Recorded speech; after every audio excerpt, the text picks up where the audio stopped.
প্রশাসনিক কাঠামোতে জঙ্গল সলিমপুরের অবস্থান সীতাকুণ্ড উপজেলার আওতায় হলেও ওই এলাকায় প্রবেশ করতে হয় চট্টগ্রাম নগরীর বাইজিদ থানার বাংলাবাজার এলাকা দিয়ে। খাস জমির ৩,১০০ একর জুড়ে অবস্থান জঙ্গল সলিমপুরের। টিলা কেটে গড়ে তোলা এই ঝুঁকিপূর্ণ বসতি পরিণত হয়েছে দুর্ভেদ্য সাম্রাজ্যে। ৪ দশক ধরে সরকারি পাহাড় কেটে গড়ে উঠেছে কয়েক হাজার অবৈধ বসতি। এখনো পাহাড় কেটে চলছে প্লট বাণিজ্য।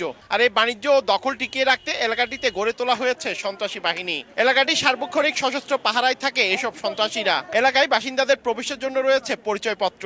বাসিন্দা ছাড়া বাইরের কেউ এলাকায় ঢুকতে পারেন না। বারবার জঙ্গল সলিমপুর নিয়ে হামলা সংঘর্ষের ঘটনায় আতঙ্কিত এলাকার সাধারণ মানুষজন। সবাই তো আতঙ্ক থাকবে, একটু ভয় তো কাজ করবেই। আমরা চাই সুখ এবং নিরাপত্তায় থাকার জন্য। এদিকে মঙ্গলবার সকালে জঙ্গল সলিমপুরে সন্ত্রাসী হামলার শিকার হয়ে নিহত র‍্যাব ৭-এর উপসহকারী পরিচালক মোতালেব হোসেন ভূঁইয়ার মরদেহ ময়না তদন্তের জন্য চট্টগ্রাম মেডিকেল কলেজ হাসপাতালে নেওয়া হয়। এছাড়া সম্মিলিত সামরিক হাসপাতালে চিকিৎসাধীন আহত ৩ জনের অবস্থা গুরুতর বলছেন র‍্যাব কর্মকর্তারা।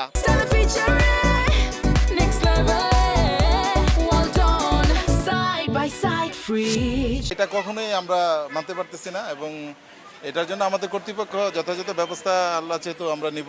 বিভিন্ন আইনশৃঙ্খলা বাহিনী প্লাস সেনাবাহিনী এবং অন্যান্য যারা আইনশৃঙ্খলা রক্ষায় নিয়োজিত রয়েছেন সকলের সমন্বয়ে অতি দ্রুতই যৌথ অভিযান করার বিশেষ পরিকল্পনা রয়েছে এবং এই ঘটনায় গতকালকের যে দুঃখজনক ঘটনা ঘটেছে সেই ঘটনায় যারা জড়িত এদের গ্রেপ্তারের জন্য অভিযান অব্যাহত থাকবে।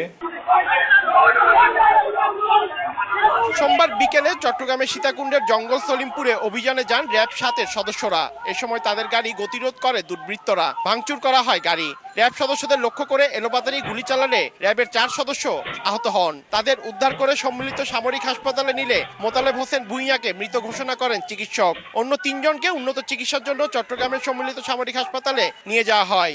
এ ঘটনায় এখনো কোনো মামলা হয়নি। নিহত র‍্যাব সদস্য মোতালেব হোসেন ভূঁইয়ার গ্রামের বাড়ি কুমিল্লার অলিপুর এলাকায়। পার্থপ্রতিম বিশ্বাস, সময় সংবাদ, চট্টগ্রাম।